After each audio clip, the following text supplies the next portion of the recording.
The door clicked shut behind my daughter, and I wasn't even in the house to hear it. I found that out later. By the time I pulled into Vernell's driveway, the part that mattered most had already happened without me. My name is Octavia. I want you to remember that because by the end of this, you're going to understand exactly why I never said it out loud to half the people sitting at that table, including the part where the company that pays their bills is one I built into a $48.6 million business they don't even know I own. Kira had been excited about that dinner for 2 weeks. She picked out a green parka herself, insisted on wearing it even inside the house because she said it made her look like she belonged. 11 years old and already working that hard to belong somewhere. It started over a video game. Trevon's boy, 16 and mouthy, lost a round and shoved Kira into the wall. "You ain't even real family," he said, not loud, just flat, like he was stating a fact everybody already agreed on. Vernell laughed. That's the part I keep circling back to. She laughed. The way you laugh at something mildly funny, not something that just made a child's whole body flinch. "Go on outside and cool off, baby," she told Kira. "It's just a joke." Then she reached over, unzipped that green parka right off my daughter's shoulders, and said something about not wanting it dirty if there was any rolling around. She walked Kira to the back door herself, closed it behind her. It was 8 degrees that night. I know because I checked my phone twice on the drive over, debating whether Kira would need her hat for the walk from the car. Dwayne was in the next room. He told me later he heard the door, heard crying through the wall, thin and getting thinner. He said he figured she'd come back in on her own. He didn't get up. Quick thing, if you're watching this, drop in the comments what time it is, where you are right now. I always want to know who's sitting with me through these. I left work early that day, specifically to be there for the meal. 40 minutes after that door closed, I was still in traffic on the interstate, with no idea any of this was happening. A neighbor 2 houses down noticed her porch light catching something small and shaking near the fence line. She said Kira wasn't crying anymore by the time she got to her, just standing there, arms wrapped around herself, lips a color they shouldn't have been. That's where I found my daughter. Wrapped in a stranger's blanket, sitting on a stranger's couch while inside Vernell's house, 20 feet away, the whole family was still eating like nothing had happened. I didn't scream. I want to be honest about that, because people expect screaming and I didn't have it in me. I carried Kira to the car, buckled her in myself, and drove off without saying a word to anybody still standing in that doorway. Dwayne caught up to us in the driveway, said my name once. I didn't roll the window down. Kira fell asleep before we hit the highway, worn out the way kids get after crying themselves empty. I sat at a red light somewhere past the second exit, looking at her in the rearview mirror, and something in me went very still and very quiet. I pulled out my laptop right there at that intersection, not to message anybody, not to vent. I logged into the employee database for Celine Industries, the company whose paychecks had been keeping that entire family afloat for years, the company not one of them knew I owned. And I started searching for every Boykin name on the payroll. The light turned green. I didn't move yet. Kira was asleep down the hall by the time I sat down at my kitchen table with my laptop open and a cup of coffee I never touched. 2 in the morning has a particular kind of quiet. No traffic outside, no phone buzzing, nothing but the hum of the refrigerator and my own thinking, which that night was louder than both. My father built roofs for 31 years. Quiet man, slow to anger, slower to trust. When I was 19 and trying to get a warehouse lease approved with nothing but a business plan and nerve, he was the one who co-signed the loan. sat across from a banker in a suit 2 sizes too big for him, and signed his name without blinking. In the truck afterward, he didn't say congratulations. He said, "Money talked about is money that gets taken." Told me his own brother had borrowed against their mother's house once everybody found out. He'd come into a little something and never paid a cent of it back. "Live simple," he told me. "Let them guess wrong about you. Guessing wrong keeps people honest." I built Celine Industries on that sentence, hired a CEO to be the face of it, kept my name off everything but the deed and the filings nobody thinks to read, drove a 6-year-old Camry to board meetings I never physically had to attend. I never planned for that lesson to mean watching my own daughter freeze outside a house while people who depend on my company for their mortgage payments sat inside laughing. At that table, I pulled up the personnel roster for the Pineville hub, the warehouse and dispatch center closest to Vernell's house. I typed in Boykin and watched the names load one after another. Vernell, Trevon, Tamika. 3 different last paychecks, 3 different households, all of them sitting downstream of a company they thought belonged to some man named Whitcomb they'd never met, because that's the name on the door. I wasn't looking for anything when I started. I was just looking. The way you check a wound to see how deep it actually runs. Then I found the flag. A write-up dated 14 months back. Vernell's name on it. A complaint from a coworker about her treatment of a temp employee. Something about being condescending in front of customers. Repeated more than once according to the note. Standard procedure says 2 write-ups inside a year trigger a formal review. There wasn't one. I scrolled further and found a second flag, 3 months after the first. Same pattern. Same lack of follow-up. Somebody had filed both reports properly and then both had simply stopped moving, like water hitting a wall instead of a drain. I sat back in my chair. My father used to say, "People show you who they are long before you're ready to believe it." I'd been looking at this woman through Dwayne's eyes for 9 years. Difficult, opinionated, set in her ways. Not once had I looked at her through a stranger's eyes, through the eyes of whoever filed that first complaint and then watched nothing happen. I closed the laptop a little after 3. Not because I was done, because I needed to know who had buried those files and why. I didn't sleep that night.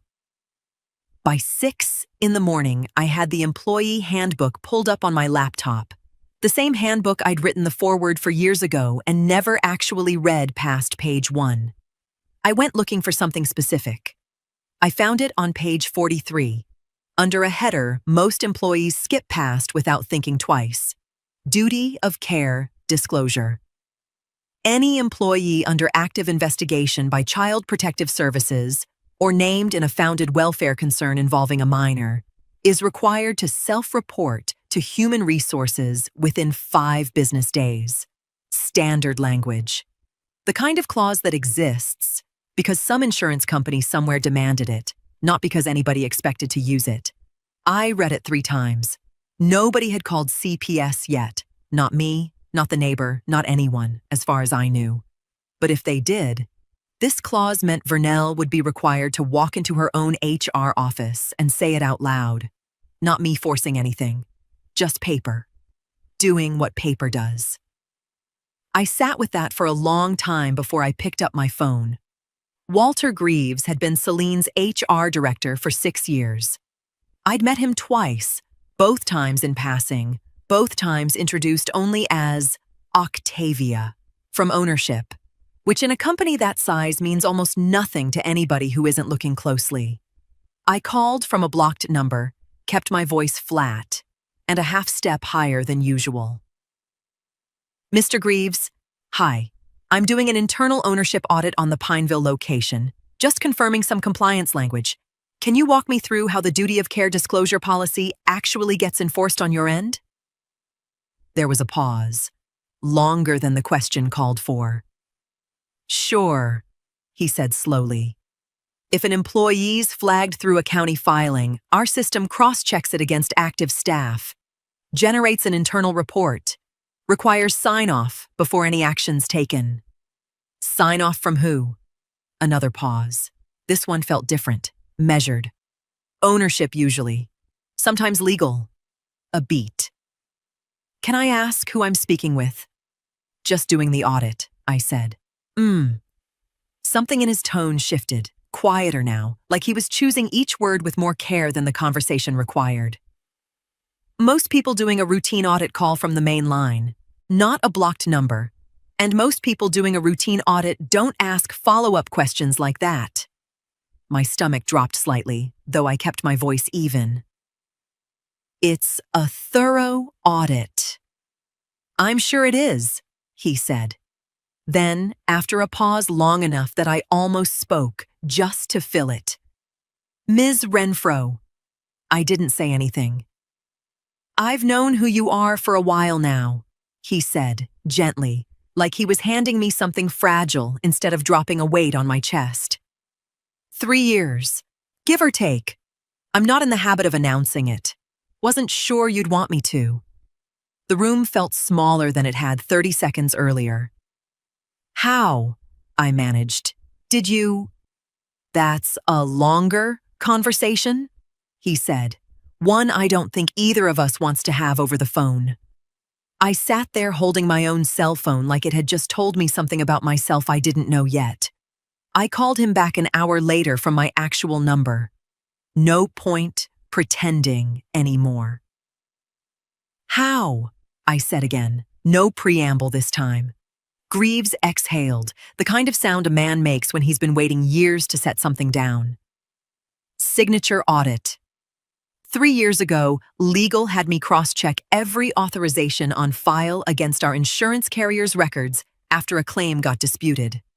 Your name came up exactly once, buried under the holding company. Most people wouldn't have caught it. I caught it. And you didn't say anything. What was there to say? You'd built it so nobody would know. Wasn't my business to undo that. I sat down at my kitchen counter, phone pressed hard against my ear. Walter, I need you to tell me exactly what you mean by that.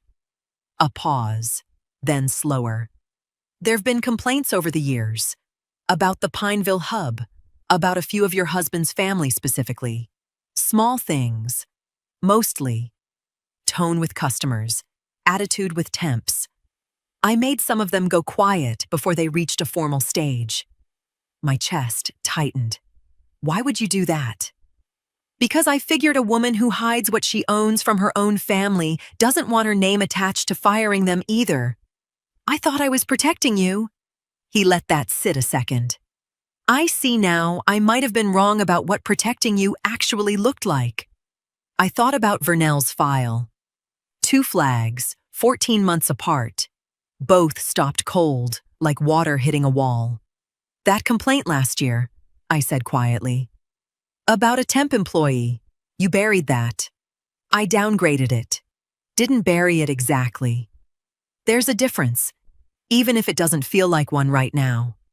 It feels exactly like one, Walter. He didn't argue.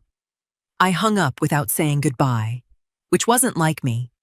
But my hands needed something to do besides hold a phone that had just told me the one thing I thought I controlled completely. Who knew, who didn't, had never been fully mine to control at all. Somebody else had been making decisions in my name. Quiet decisions. Kind ones, even, in his mind. But not mine. I sat with that until the sound of small feet on the hallway floor pulled me out of it.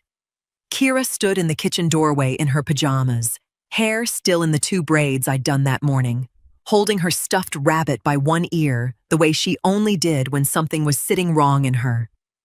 Mama, she said. Quiet, testing the word before she committed to the rest of it. Is Grandma Vernell still mad at me?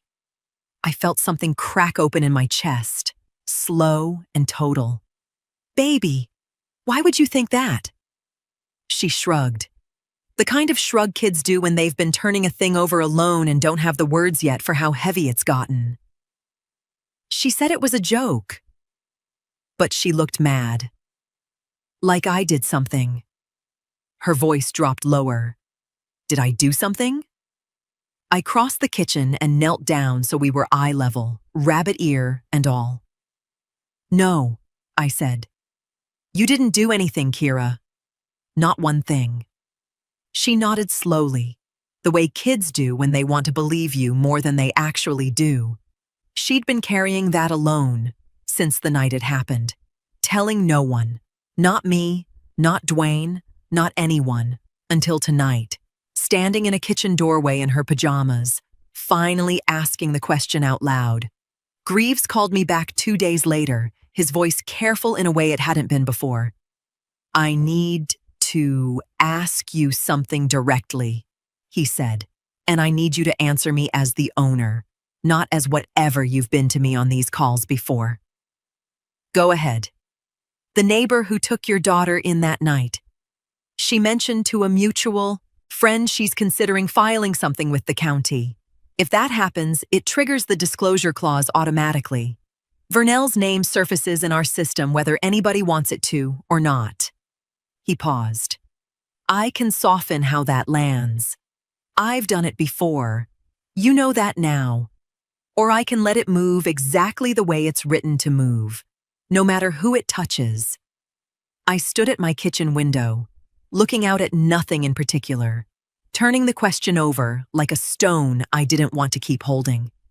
Every part of me that had spent years building Celine quietly wanted to reach in and control the outcome, protect the family business reputation, manage the optics, decide in advance how hard the landing would be. That instinct ran deep, deeper than I liked admitting. But that instinct was the same one that had let 2 flags on Vernell's file disappear into nothing for over a year. Mercy applied selectively isn't mercy. It's just another kind of secret. Let it run, I said. Exactly as written. No softening, no acceleration, no warning to anybody in that family. If the policy means anything, it means the same thing for everyone it touches. Greaves was quiet for a second. You understand what that could mean. For her. For all of them. I understand it means the truth gets to make its own decision for once instead of you or me making it for everybody else. All right, he said. Then that's what happens. I hung up, feeling something settle in me that hadn't been still in days. Not peace, exactly, but the particular calm of having finally chosen a direction instead of drifting between 2 of them. Dwayne found me an hour later, still standing in that same spot by the window, phone face down on the counter. You've been on the phone a lot this week, he said, not quite a question, leaning against the doorframe with his arms crossed. Work stuff. You don't even talk about work stuff usually. He studied me a second too long. You've been different since Christmas Eve. Quieter. On the phone. At weird hours. A pause, and then, almost gently, why do you care so much about that company all of a sudden? The question landed harder than he probably meant it to. For 1 full second, every part of it sat right there on my tongue.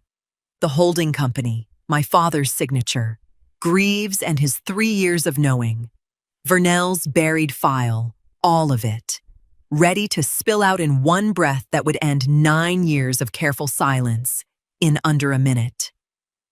I looked at him standing in that doorway, still the same man who'd heard our daughter crying through a wall and chosen not to move. It's complicated, I said instead, and turned back toward the window before he could see whatever was happening on my face. Dwayne went to his mother's place on a Saturday to help her move furniture for a church fundraiser she was hosting the following week. He didn't ask me to come. I didn't offer. He told me about it after, sitting at our kitchen table with his keys still in his hand, like he hadn't decided yet whether he was staying in the room or not. She brought up Christmas Eve, he said. I kept folding the laundry in front of me, didn't look up. And, said the whole thing got blown out of proportion. Said Kira wasn't out there but a few minutes, and kids exaggerate when they're tired and want attention.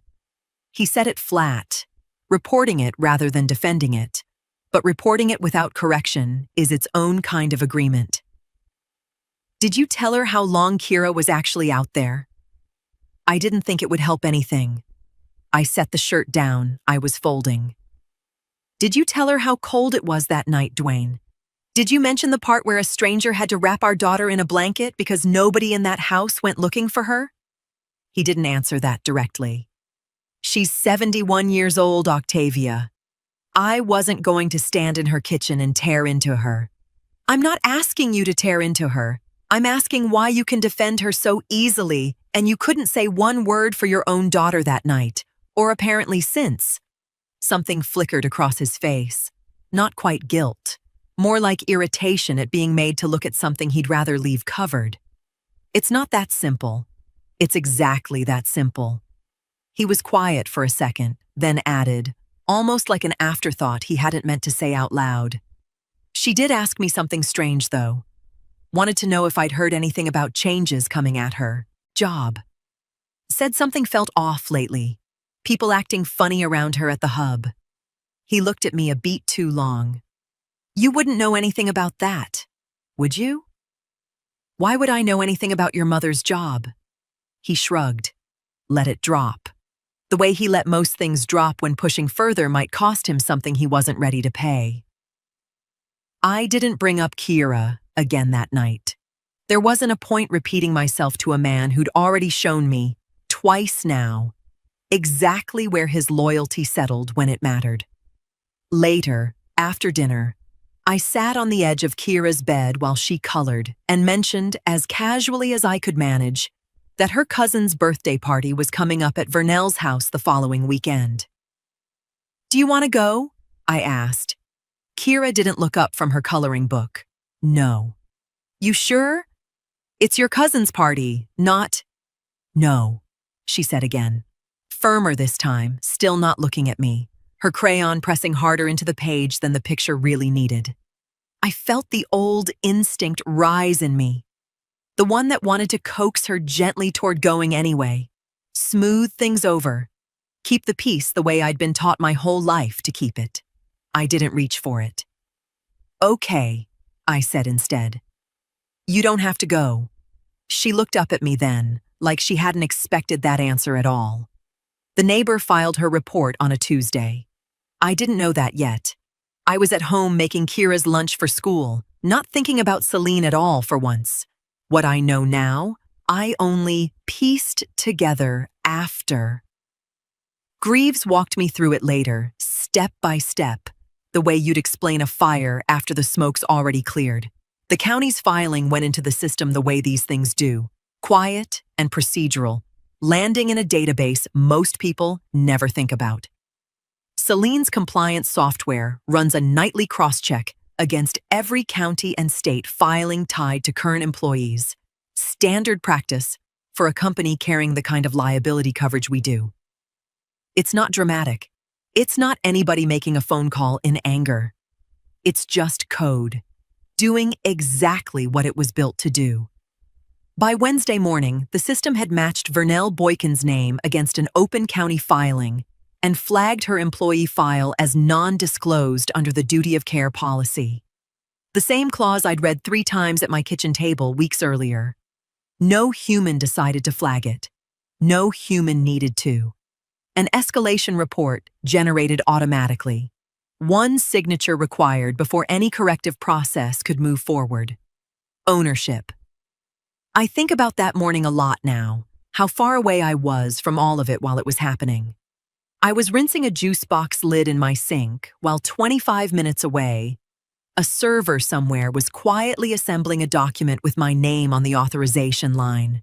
Tamika worked dispatch at the Pineville hub, handled most of the insurance and compliance paperwork that came through there, had for almost 2 years, the kind of job people forget exists until something inside it breaks. I wasn't there. I didn't see her open her queue that morning, Didn't see her scroll past the usual stack of shipping manifests and safety inspection logs to find something sitting at the top, flagged urgent. Something she'd never seen generate before in 2 years of doing that job. I didn't see her read Vernell's name on it. Didn't see whatever crossed her face when she got to the bottom of the form, to the line marked Required Signature.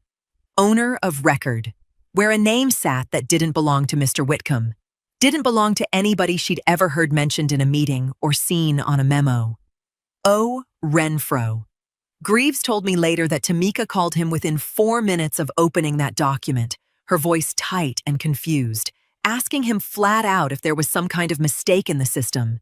He said he didn't lie to her, said he also didn't tell her everything, just confirmed the name was correct and the report needed to move forward regardless. What he couldn't control, what none of us could control once that document landed, was what Tamika did the second she hung up the phone with him. She didn't call Greaves back. She didn't call HR. She called Vernell. Tamika called Vernell a little after 10 that morning, according to what I learned later, her voice already shaking before she got the question all the way out. Do you know anybody named O. Renfro? Vernell didn't. Not by that name. Not at first. It took her a moment of turning it over before something cold settled into place. Renfro. My maiden name. A name she'd maybe heard once, years back, at a wedding, and never thought about again. Why? Vernell asked carefully. Are you asking me that? Tamika told her about the document, the flag, the signature line. Vernell went quiet long enough that Tamika asked if she was still there. What Vernell did next, she did out of fear, not malice. Called her son before she'd even finished sitting with the shock of it herself. Dwayne was at work, in a meeting with 2 account managers going over fourth quarter numbers, when his phone buzzed twice in a row. He stepped into the hallway to answer it, and I imagine, though I wasn't there, that whatever color was in his face left it somewhere in the first 30 seconds of that call. He called me right after. I was at my desk, 2 minutes into a meeting of my own, when my phone lit up with his name. I stepped out into the hallway the way he must have stepped into his. Octavia. Just my name. Tight and strange. My mother just got a call from Tamika. Said there's some kind of report at her job. Said a name came up. Renfro. My stomach dropped, but I kept my voice even.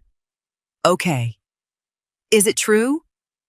He said it fast, like the question had been sitting loaded in his mouth the whole walk to that hallway. Tell me right now. Is it true? I stood there in that hallway, phone pressed to my ear, 9 years of careful silence sitting in my chest like something finally cracking under its own weight. For the first time since the day we married, I didn't have a soft answer ready.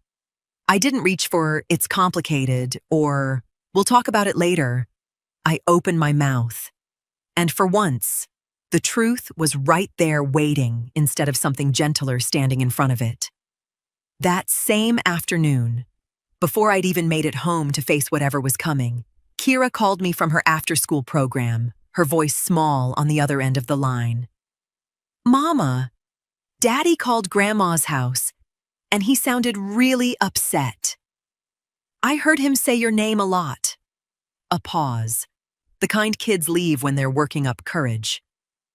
Are we in trouble? I closed my eyes in that office hallway, phone now switched to her call, my daughter's voice asking the one question no 11-year-old should ever have to carry.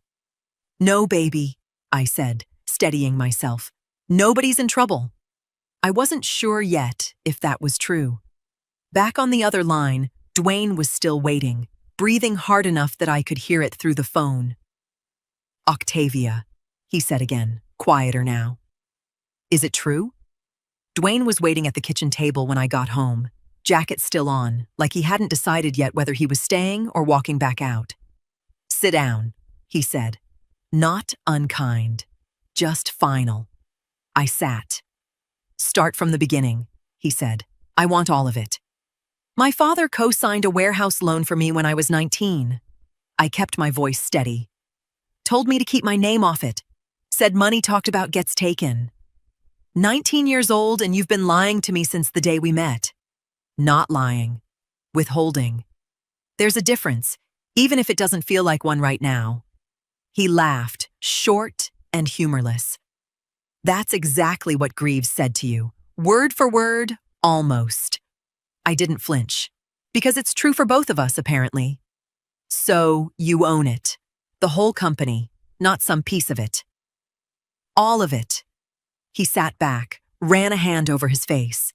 And my mother's worked there, how long? 9 years.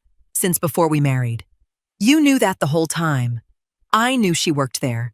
I didn't dig into her file until after Christmas Eve. I want you to hear that part clearly, Dwayne. I didn't go looking for a reason to come after your mother.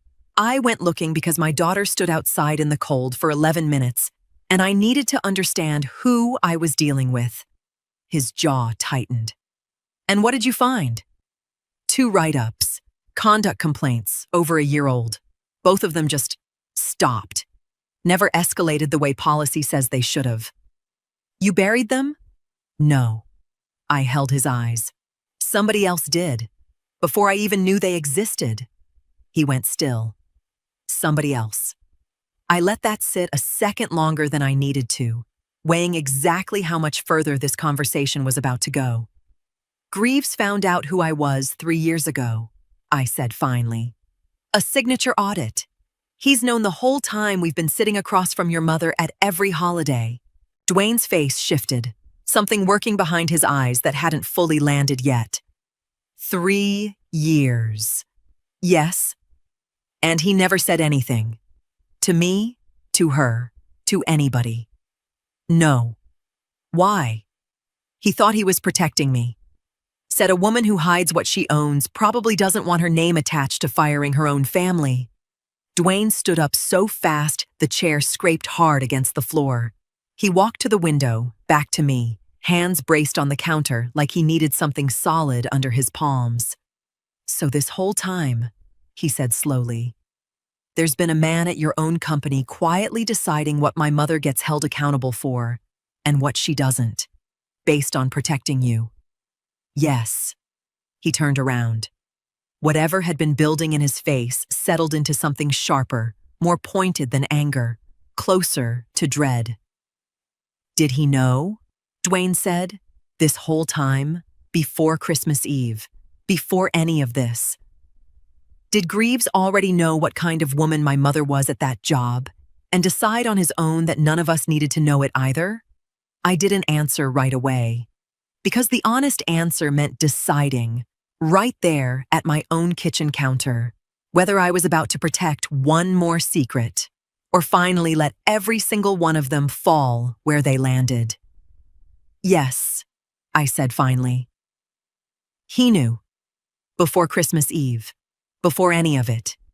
He'd been softening complaints about your family for years, quietly, on his own, because he assumed that's what I'd want. Dwayne didn't move from the window. So your mother's behavior, the write-ups, whatever else might be sitting in that file. Somebody's been managing all of it, behind everybody's back. Yes. Not because you asked him to. No, I didn't even know it was happening until a few weeks ago. He shook his head slowly, like he was trying to physically work something loose. He thought staying quiet was loyalty. That's exactly what he said. Dwayne's eyes came up to meet mine, and something passed between us that hadn't been there a second earlier. Recognition, sharp and unwelcome. That's what I thought too, he said. Christmas Eve. I heard Kira crying through that wall, and I told myself getting up would only make things worse. Stir up more trouble than it solved. His voice dropped lower. I thought that was protecting somebody too. Neither of us said anything for a while after that. The kitchen held the kind of silence that isn't empty, just full of things neither person wants to be the first to name. I walked over to the refrigerator without entirely meaning to, needing something to do with my hands. That's when I saw it. a sheet of construction paper taped up that morning by Kira before school, a drawing she must have made in art class. Stick figures, careful crayon outlines, my family, written across the top in her round, deliberate handwriting. Me, Dwayne, herself in the middle, holding both our hands. A small dog we didn't even own yet, the one she'd been begging for since summer. No Vernell. Nobody had told her to leave anyone out. Nobody had even discussed the assignment with her at all, as far as I knew. She'd simply drawn the family she felt safe inside, and her grandmother hadn't made the cut. Not out of anger, just out of some quiet, 11-year-old logic that didn't require anybody's permission. I didn't say anything. I just stepped back so Dwayne could see it too. He stood there a long moment, studying it the way you study something you already understand but aren't ready to fully accept.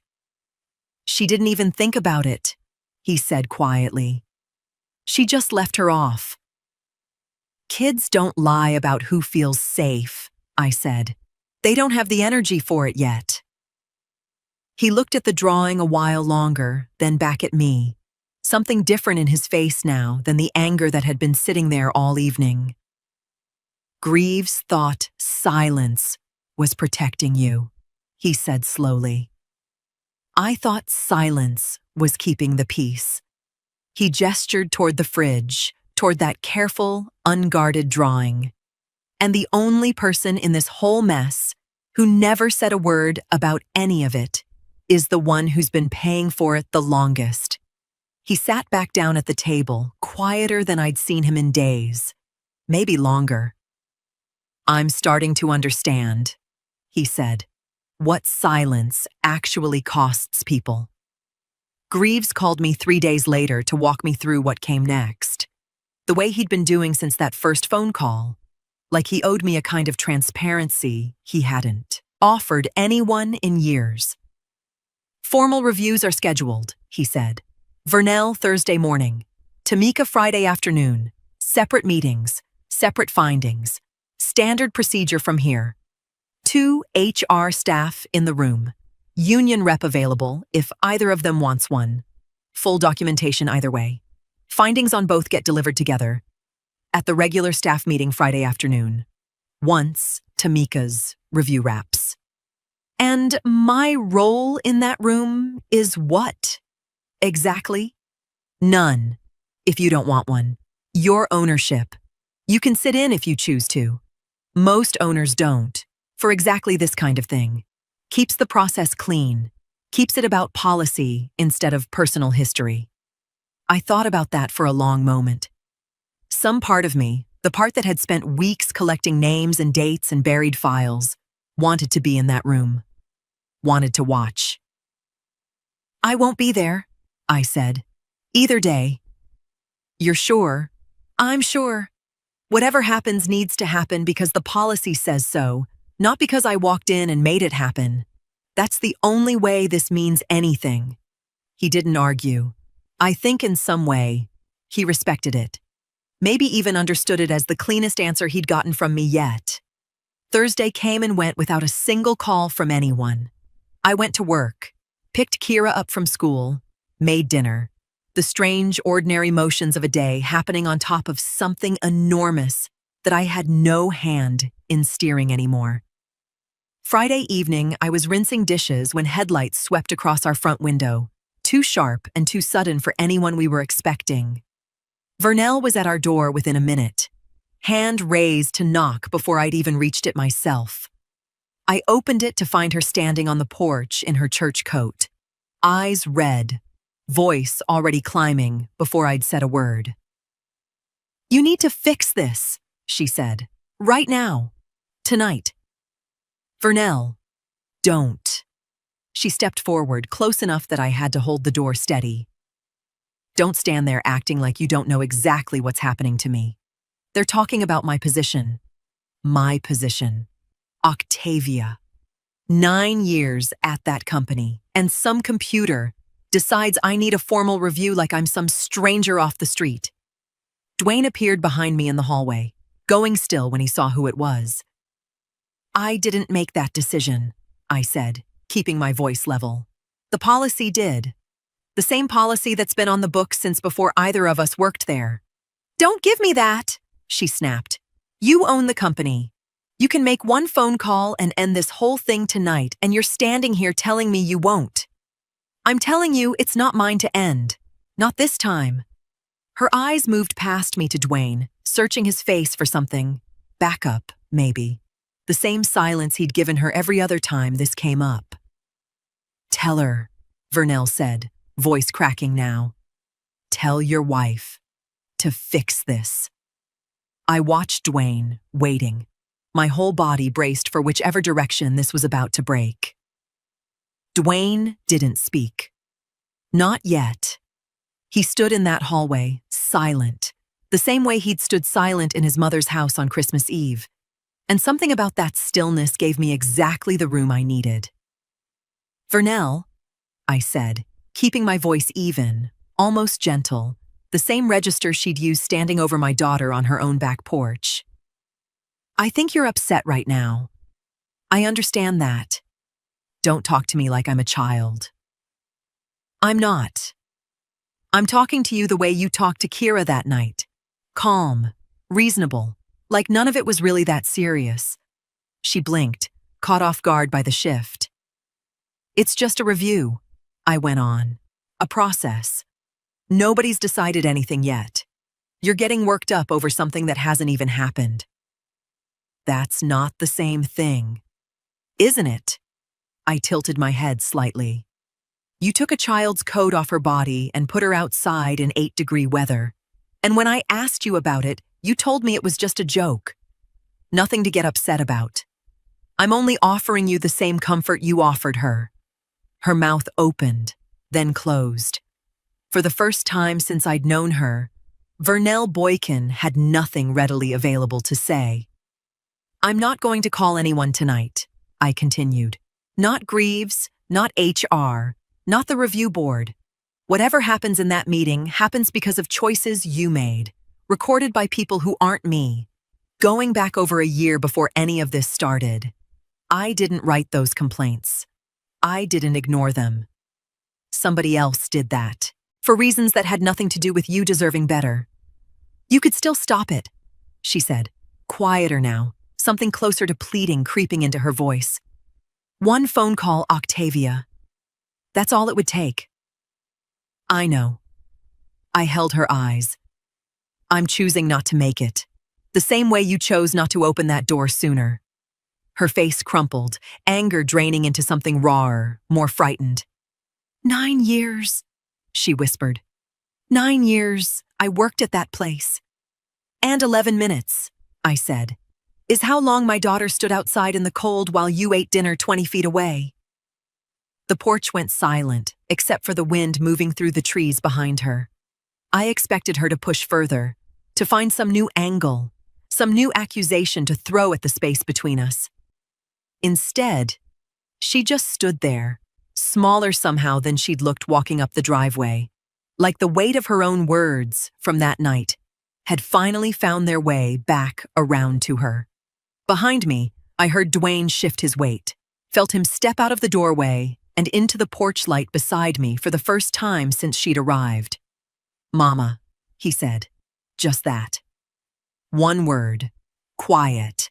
But enough to make both of us turn toward him at once, waiting to see which side of this he was finally going to choose to stand on. Vernell turned to her son like he was the last solid ground left on that porch. Tell her, she said. Tell her this isn't right. Dwayne didn't look at me. He looked at his mother, and something in his face had gone very still, very careful, like a man choosing his footing before a long drop. Mama, he said, Christmas Eve, when you put Kira outside. We've been over this. We haven't, actually. His voice stayed quiet, but it didn't waver. Not really. Not all the way. Vernell crossed her arms, bracing. Don't you start too. I was in the next room, he said. I heard the door shut. I heard her crying through the wall, Mama, thin, like she was trying not to be heard, and couldn't help it anyway. He paused. I didn't get up. Dwayne, let me finish. His jaw tightened. I told myself it'd blow over. Told myself getting up and making it a whole thing would embarrass her. Embarrass everybody. Make Christmas worse than it needed to be. So I sat there. 11 minutes, Octavia tells me. I sat there for 11 minutes telling myself a story about why that was the right thing to do. Vernell's mouth opened, but nothing came out.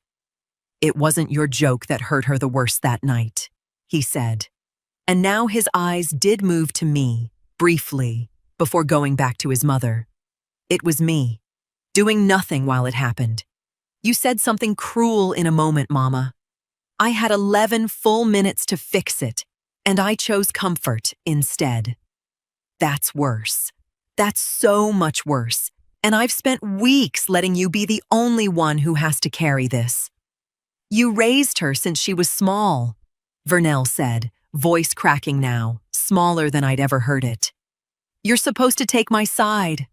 I raised her, he repeated. That's exactly the problem.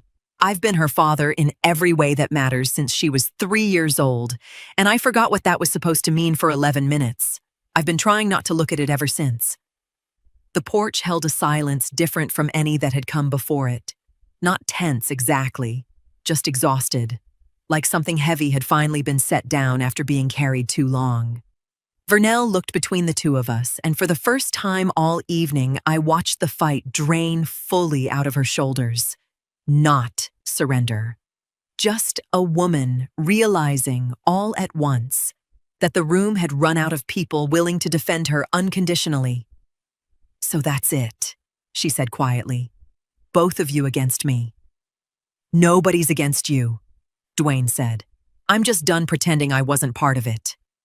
She stood there a moment longer, hugging her coat tighter around herself in the cold night air, looking smaller against the porch light than she had even minutes ago. So, what happens to me now? She asked.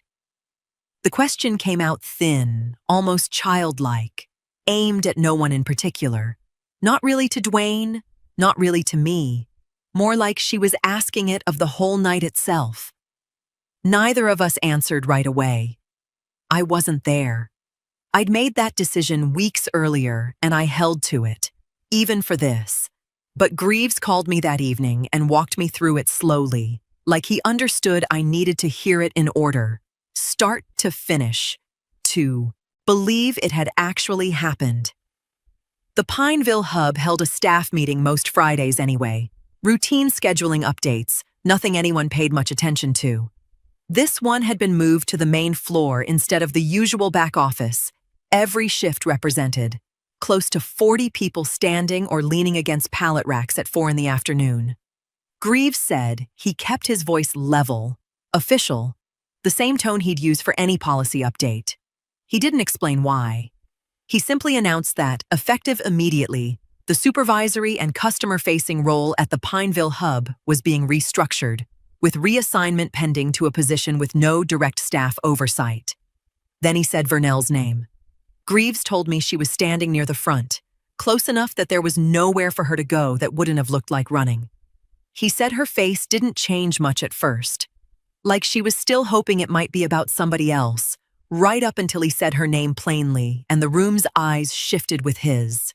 9 years of being the one who told people what to do, undone in the space of one sentence, in front of every person she'd ever corrected, scheduled, or stood over with a clipboard.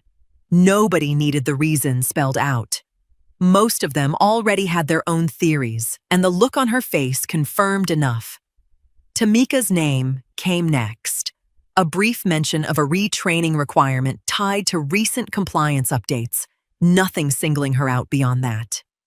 Greaves said her shoulders dropped with something closer to relief than dread.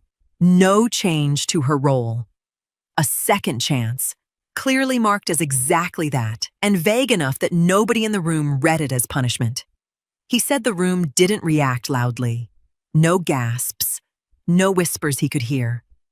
Just a kind of stillness that told him everyone standing there understood enough of what they'd witnessed, even if nobody planned to discuss it out loud once they clocked out. Vernell didn't ask any questions, he said. Didn't argue, didn't request a private conversation, didn't do any of the things he'd half expected from a woman he'd watched run that floor with absolute confidence for almost a decade. She just nodded once, gathered her things from the small desk near the supervisor station, a desk that, as of that meeting, was no longer hers, and walked toward the exit. Greaves said a few people glanced her way as she passed. Most didn't.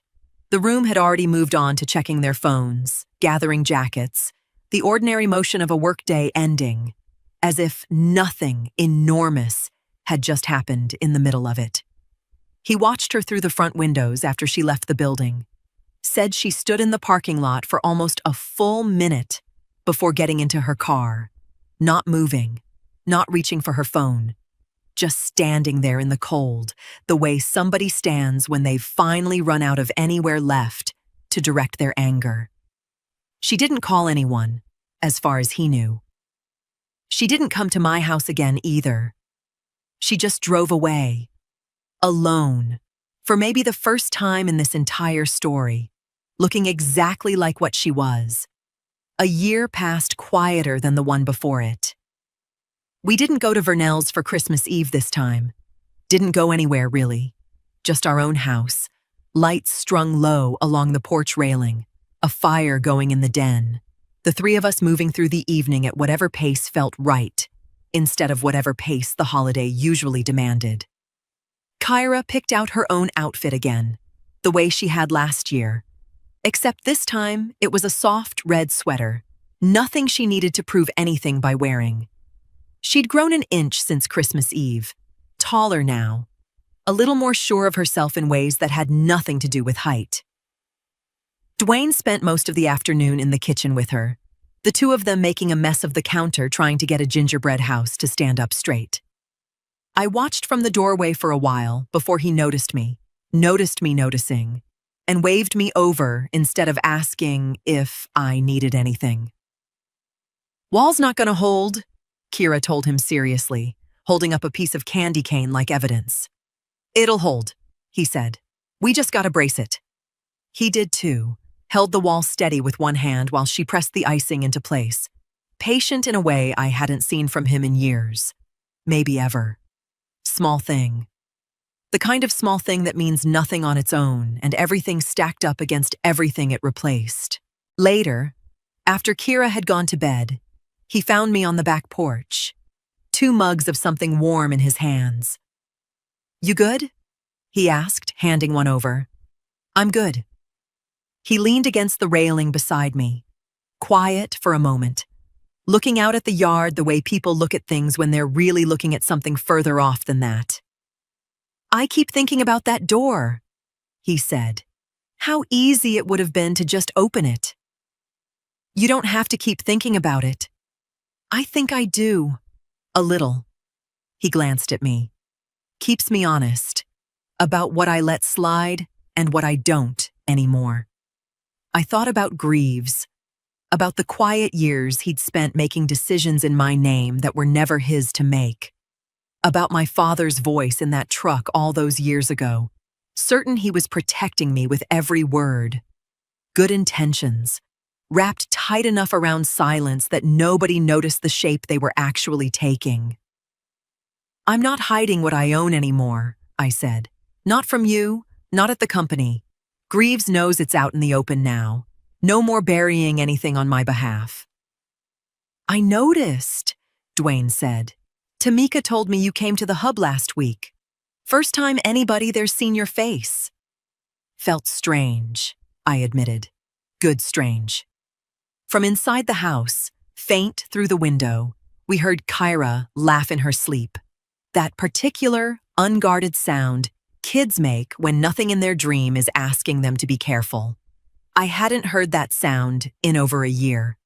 Dwayne reached over and took my hand, and for once, I let the silence between us be the comfortable kind, instead of the kind either of us was managing. "My father told me to live simply and keep my worth a secret. He never said anything about keeping my peace a secret too, and that's the one thing I stopped hiding."